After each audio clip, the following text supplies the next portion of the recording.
सध्या कोल्हापूर जिल्ह्यातील विविध भागांमध्ये रेणुका देवीच्या नावानं कलश यात्रा 20 ते 29 डिसेंबर या कालावधीत आयोजित करण्यात आली आहे। या रथयात्रेचा सौंदत्ती इथल्या रेणुका देवस्थान समितीशी कोणताही संबंध नाही असं संबंधित देवस्थान समितीनं स्पष्ट केलंय।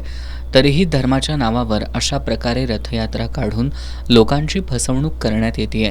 धर्म जनजागृतीच्या नावाखाली अशी रथयात्रा काढण्यात आल्याचं सांगण्यात आलं असलं तरी या ठिकाणी धर्म जनजागृतीची गरज नसल्याचं संघटनेच्या अध्यक्षा मयुरी आळवेकर यांनी सांगितलं। संघटनेनी आणि आमच्या संघटनेच्या बाकीच्या ज्या संघटना आहेत अशा सगळ्यांनी मिळून ह्या गोष्टीचा विरोध करायचा आणि जिथं रथ तो आहे, आम्ही कुठल्या धर्माच्या किंवा संघटनेच्या किंवा राज्याच्या पक्षाच्या कुठल्या विरोधात नाही आहे। आम्ही विरोधात आहे ते अंधश्रद्धेच्या, आम्हीही अंधश्रद्धेच्या विरोधात आहे। आम्ही पण श्रद्धेला सलाम करतो।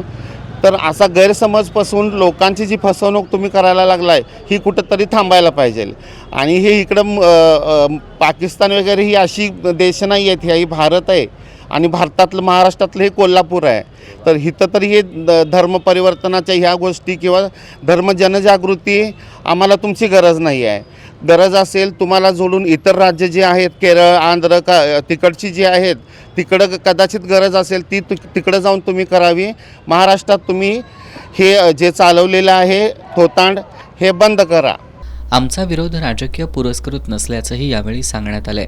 जे चुकीचं आहे त्याबद्दल आम्ही भाष्य करत असल्याचं शिवानी गजबर यांनी सांगितलं। ह्यात राजकीय हेतूने प्रेरित असा आम्ही आता आरोप करू शकत नाही, कारण आम्ही ज्या वेळेला बेळगावच्या जिल्हाधिकाऱ्यांशी संपर्क साधून हे सर्व माहिती घेण्याचा प्रयत्न केला तेव्हा आम्हाला असं दिसून आलेलं आहे की हे कोणीतरी हेतुपुरस्पर त्यांनी केलेलं आहे। यात कोणताही कोणाचा सहभाग नसेल, असेल तर त्याची चौकशी प्रशासनानं करावी।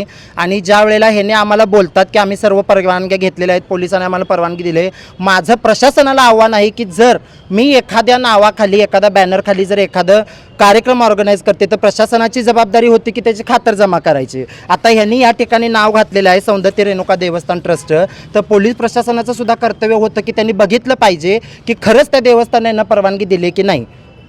यावेळी सुहासिनी आळवेकर, अंकिता आळवेकर, पूनम सुळगावकर, जावेद पिंजारी यांच्यासह करवीर रेणुका भक्त संघटनेचे पदाधिकारी देखील उपस्थित होते।